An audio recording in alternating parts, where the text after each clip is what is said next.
नमस्कार प्रिय दर्शकों, हाजिर हूँ। अभी बहुत जल्दी आगे 17 जून को निर्जला एकादशी पड़ने वाली है। कुछ लोग इसे भीमसेनी एकादशी अथवा भीमा एकादशी के नाम से भी जानते हैं। देखिए, इसका नाम तो वैसे एकादशी ही है, किंतु भीमसेनी अथवा भीमा एकादशी इसका नाम कैसे पड़ा? तो जग प्रचलित कथा है कि भीमसेन, जो पांडवों में भीमसेन है, उन्हें अत्यधिक भूख प्यास लगती थी। वे कभी भी कोई व्रत इत्यादि नहीं करते थे। एक बार व्यास जी ने इस एकादशी के विषय में, साल भर में जो 24 एकादशियां पड़ती हैं, उन एकादशी के विषयों में सभी पांडवों को बतलाया। तो भगवान कृष्ण के कहने पर सभी पांडवों ने व्रत तो रखा, किंतु उसमें जो भीमसेन थे, उन्होंने कहा, महाराज आप ये क्या कह रहे हो? मुझसे यह व्रत नहीं हो पाएगा। आप जानते हो मेरे पेट में, भाई सबके पेट में जठराग्नि होती है, किंतु भीमसेन के पेट में जठराग्नि से बढ़कर भी वृक नामक अग्नि थी। वह अग्नि बड़ी ही तीव्र होती है कि पेट में वृक नामक अग्नि हो, ऐसा जातक को बहुत भूख प्यास लगता है। भीमसेन ने कहा, महाराज ये व्रत मुझसे नहीं हो पाएगा। तब वहीं पर व्यास जी ने ये उनको ज्येष्ठ मास के शुक्ल पक्ष की एकादशी का व्रत करने को कहा। कहा, भीमसेन यदि तुम इस दिन की एकादशी को पूरी निर्जल तरीके से, नाम ही था निर्जला एकादशी, निर्जल तरीके से बिना अन्न का, बिना जल का एक बूंद खाए पिए रह पाओ, तब तुम्हारा साल भर में जो 24 एकादशियां हैं, उन सभी का फल तुम्हें मिल जाएगा। भीमसेन ने कहा, चलो ठीक है, चाहे जैसे भी मैं एक एकादशी तो रह लूंगा, किंतु कुछ पीने के लिए मिल जाता तो सही रहता। तो फिर व्यास जी ने वहां पर छूट दी कि चलो अच्छा ठीक है, हमारा शास्त्र कहते हैं कि कम से कम जातक को एक अजूली पानी अथवा 12 घूंट, ज्यादा से ज्यादा एक अंजुली, माफ कीजिए कम से कम एक अंजुली, और ज्यादा से ज्यादा 12 घूंट वह पानी पी सकता है। वह भी पीने के लिए नहीं, मुख में डाले उसे उगिल दे, फिर मुख में डाले फिर उगिल दे, पिए ना, गले के नीचे ना उतरना चाहिए। तो दर्शकों, इसी कारण से इस एकादशी का नाम भीमसेनी एकादशी अथवा भीमा एकादशी पड़ा। सभी लोग जानते हो आप लोग कि आने वाली 17 जून को यह एकादशी पड़ रही है। तो जो लोग कभी भी किसी भी प्रकार का व्रत नहीं करते, उनसे भी निवेदन है कि इस बार जो 17 तारीख को यह एकादशी पड़ेगी, तो इस एकादशी का व्रत अवश्य करेंगे। दर्शकों, जैसा कि मैंने यहाँ पर लिखा है, 16 तारीख को यह दसवीं जो है समाप्त हो रही है। कब हो रही है? 16 तारीख को रात में, यानी 17 तारीख के भोर में 2:54 में यह दसवीं समाप्त होगी, तो एकादशी लग जाएगी। और यदि आप एकादशी का व्रत रहते होंगे तो आप जानते होंगे कि एकादशी के एक दिन पहले और एक दिन बाद तक चावल खाना वर्जित है। किसी भी प्रकार का चावल नहीं खाना चाहिए। तो आपको दसवीं को भी, यानी 16 तारीख को भी, 17 को भी और 18 को भी, इन तीनों दिनों तक तो पहले चावल आप छोड़ दीजिए, मत खाइए। उसके बाद आपको 17 तारीख से सूर्योदय से व्रत रहना है। जैसे ही सूर्योदय लगे, अच्छा अब व्रत रहने के भी कई नियम है।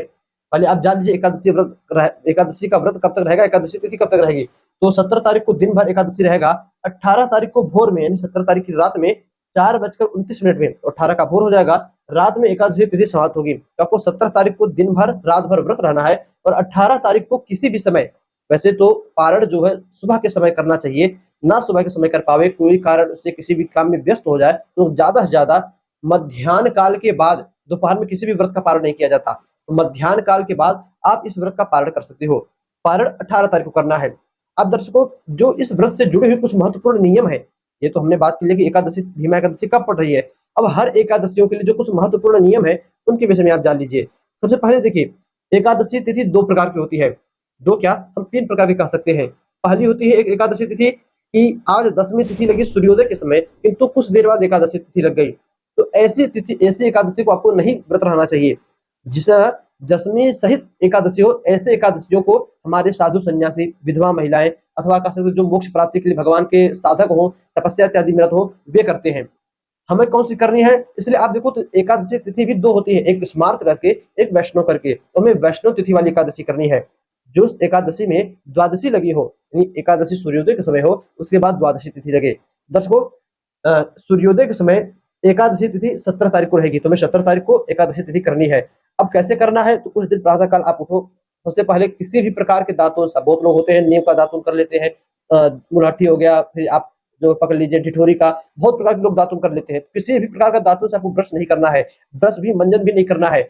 जो कोई पत्ता, चाहे आम का पत्ता, नीम का पत्ता, पीपल का पत्ता, जो कोई पत्ता नीचे गिरा हो, तोड़ना भी नहीं है उस दिन पत्ते को, जो कोई पत्ता नीचे गिरा हो उसे को उठाना है, मोड़कर उसे मुख में डालकर चबा जाना है।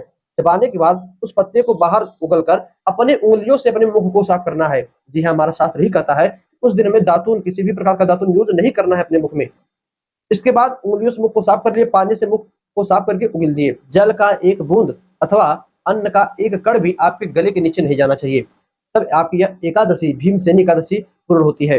दर्शकों, सभी प्रकार के नित्य कर्मों को करने के बाद मंदिर में जाकर भगवान नारायण का पूजन कीजिए, जो कोई ब्राह्मण हो उसका पूजन कीजिए। गीता जी का पाठ, आप ब्राह्मण क्षत्रिय वैश्य हो, संस्कृत आपको आती है तो श्रीमद् भगवत गीता जो 18 अध्याय की होती है उसका पाठ कीजिए, और कुछ नहीं आता है तो ओम नमो भगवते वासुदेवाय अथवा राम राम का जप कीजिए। दर्शकों, उस दिन भाई तो मान लीजिए निर्जला एकादशी है, उस दिन आपको कुछ खाना ही नहीं है, किंतु फिर भी अन्य तिथियों में, जैसे भीमसेनी एकादशी के बाद जो अन्य एकादशी आएगी, मधुसूदन एकादशी, ज्येष्ठा एकादशी, पूर्णा एकादशी, इन सभी एकादशियों में बहुत लोग होते हैं कि गाजर का हलवा बनाकर खा लिए, सलाद खा लिए।